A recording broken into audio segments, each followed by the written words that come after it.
Do you ever wonder what somebody's thinking after they're done with their sets? I wonder how many more I can get done before I can't lift my arms anymore. That's pretty much it. Let's go on an adventure, wild times, long walks, hearts off the meter. We'll chase that feeling, chase it forever, laughing like kids in a candy store. Let's go on an adventure, turn the key, crank it loud, yeah, it's now or never. Every wrong turn just makes it better, hand in hand, off the edge of the plan. The other day I was going over my workout with a couple of people, two different situations,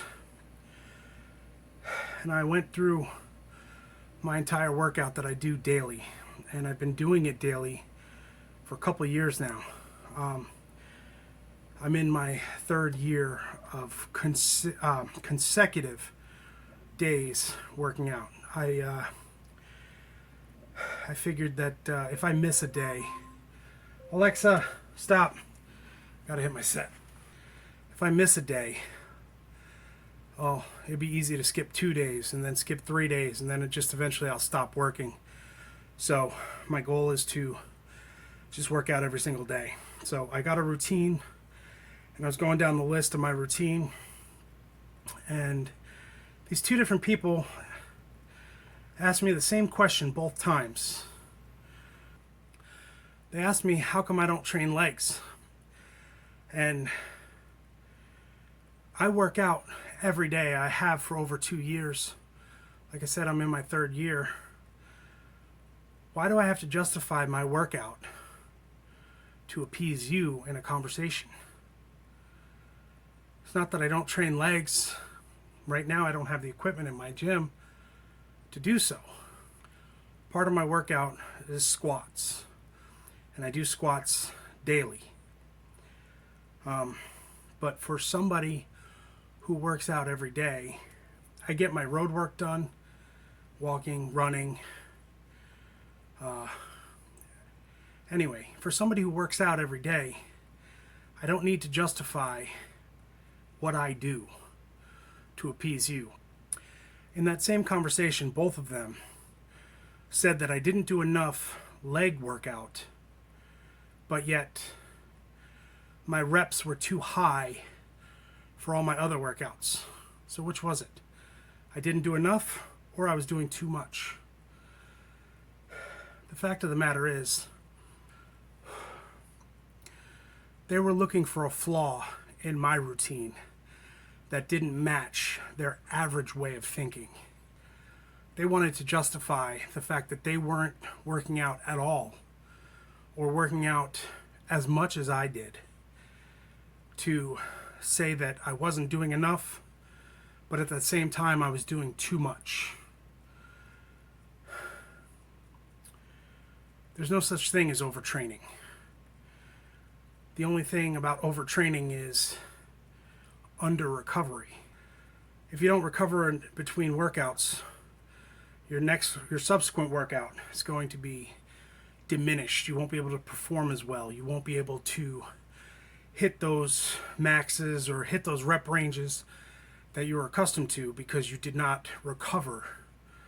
It doesn't mean you were overtrained. It means you were under recovered.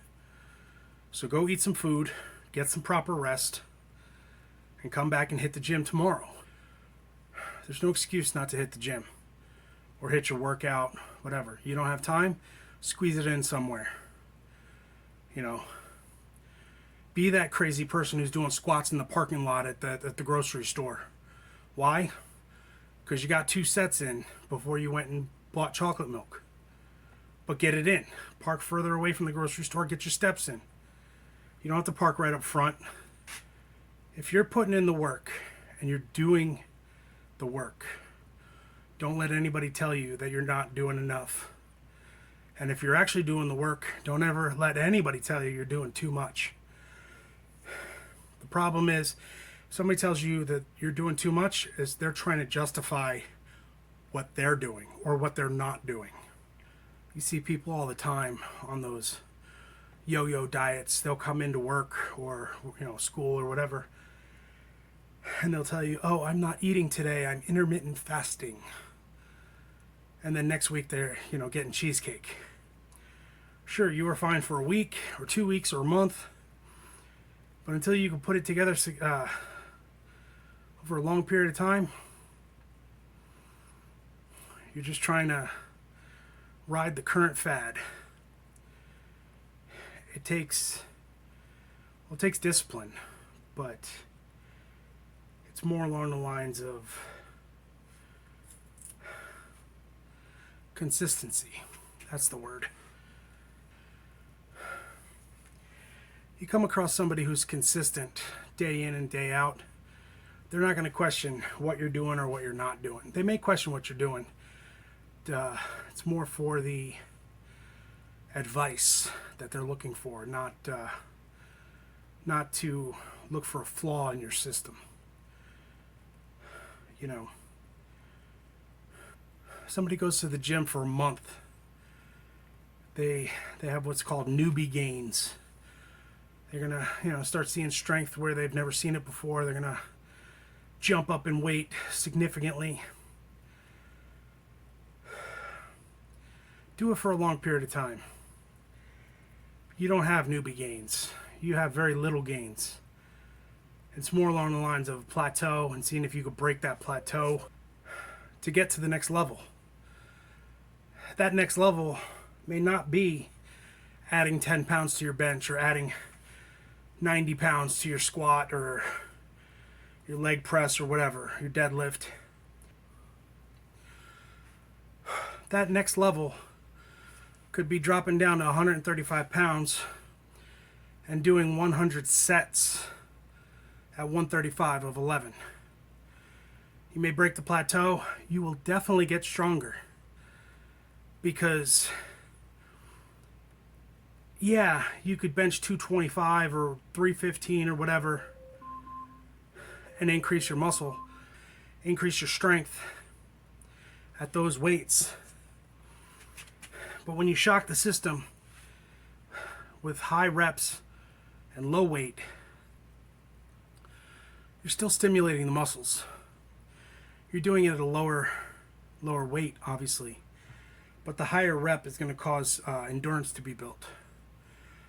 So you'd be able to perform longer. But essentially you're shocking the system. You're changing something. It's not always about how much you could bench. Sometimes it's how many you could bench. Anyway, all in all, I don't need to justify my workout to anybody. I do what I do, you do what you do. As long as we put the work in and get it done, that's all that matters. Exactly right. Results speak louder than explanations, and your strength training setup shows you're definitely putting in that work. Alexa, stop.